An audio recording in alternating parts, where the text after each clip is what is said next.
On Monday, the NAACP is holding another day of action at the Alabama offices of Senator Jeff Sessions to protest the nominee for U.S. Attorney General ahead of his confirmation hearings scheduled for Tuesday and Wednesday. I don't think his approval confirmation is going to go as smoothly as he thinks. I think there are a lot of people, senators, that are questioned. They may not be speaking out saying that they're not concerned about him, but I think there are enough that will somewhat put a wrinkle in the process. Sessions is one of 7 confirmations scheduled for this week, including 5 on Wednesday alone, which has prompted the head of the Office of Government Ethics to express, quote, great concern that Trump and the GOP are rushing through cabinet confirmations without the adequate time to complete ethics reviews. We spoke to NAACP Alabama President Bernard Simulton, one of 6 civil rights leaders arrested for a sit-in at Jeff Sessions' office last week on January 2nd. Simulton says the NAACP still has concerns about the accusations of racism leveled at Sessions after he was nominated to a federal judgeship by Ronald Reagan in 1986. The accusations prompted a Republican-controlled Senate panel to reject his confirmation. Some of the comments that he made back then was calling one of his assistant attorneys boy. That, especially during that time and even as of today, that's known as a racial term, especially in a professional setting like that. You can't call another, wasn't his co-equal, but this individual, Thomas Figures, well-educated person. He worked for Senator Sessions, so Senator Sessions thought that he, had that kind of power over him where he could call him boy. And so that's the first reason.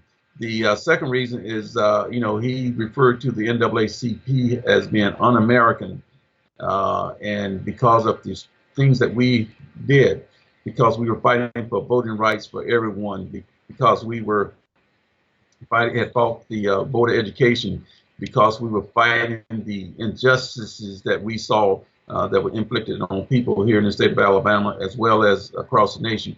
He wanted to call the NAACP un-American.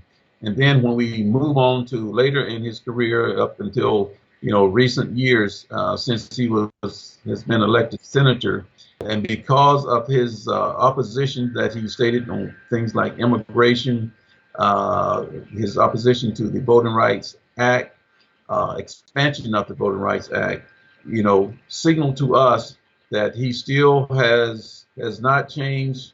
He has changed his language, but his deep down feelings has not changed, and he just is not suitable to be the Attorney General for the United States. Along with the accusations of racism, the 1986 hearing also highlighted how Sessions accused civil rights activists of voting fraud in a case where the defendants were found not guilty. Here's a news report from the time. His biggest problem came in a case he prosecuted and lost, a vote fraud case involving black civil rights leaders in Perry County, Alabama. Defendants in the Perry County case were Albert and Evelyn Turner, political and civil rights leaders for more than 20 years.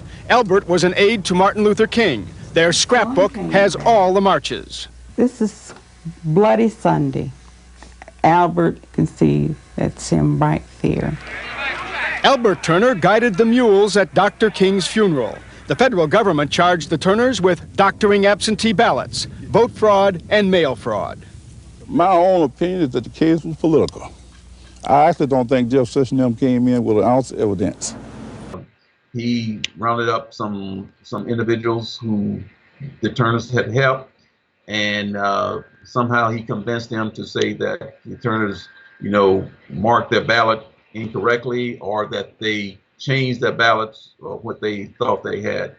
And I think there were maybe 5 or 6, and to try and prosecute someone, and they faced up to, I think it was 100-some years in prison for what they were charged with, federal charges. I mean, that's absolutely ridiculous when all they were doing was trying to help people register to vote and to cast their vote, absentee ballots, just like so many others had done. And whites at that time were doing the same thing.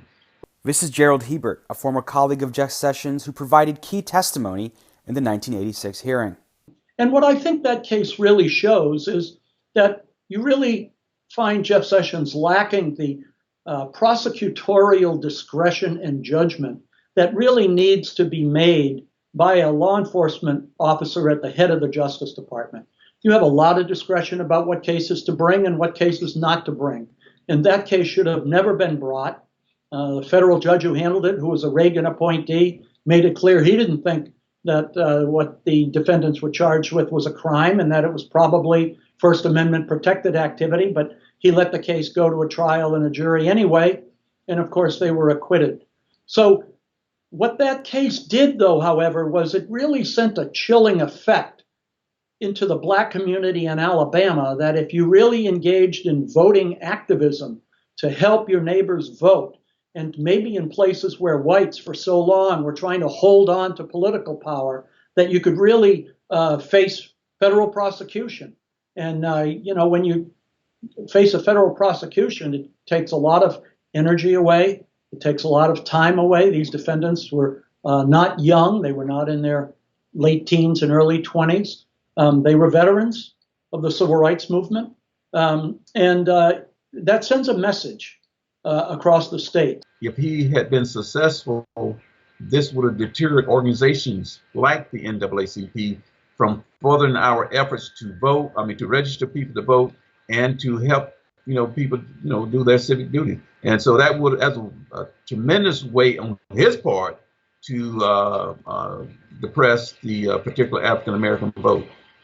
I wanted to ask you about an article I read from a civil rights attorney who's based in Georgia, sort of critical of the protests against Jeff Sessions. And he's saying his point was, Jeff Sessions needs to be opposed, but he said the NAACP is bringing a knife to a gunfight because, he compared what happened in Alabama to what's happening in North Carolina. Because North Carolina, the Moral Mondays, hundreds of people were coming out and protesting, getting arrested. And his point was, NAACP in Alabama didn't have that critical mass of people to really make an impact as far as the opposing Jeff Sessions. I wanted to get your response to that as well. I haven't seen the article and I don't know exactly what he says, but I do differ that we didn't have the impact.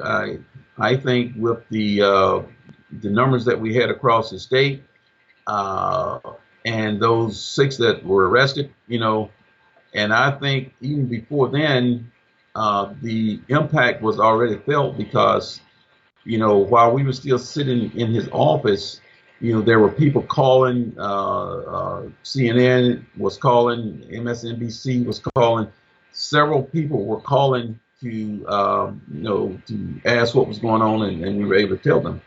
In addition to that, after the arrest, we put an another online petition, and within a 24-hour period, from Wednesday to Thursday afternoon, we had over 200,000 signatures of people across the country, opposing Jeff Sessions as the Attorney General. So I don't agree with, again, I haven't seen the article, but I don't agree with his assessment of our impact, and certainly, there is strength in numbers, but I think, we had the right number of people at that time to bring media attention to it, and I think we certainly did that.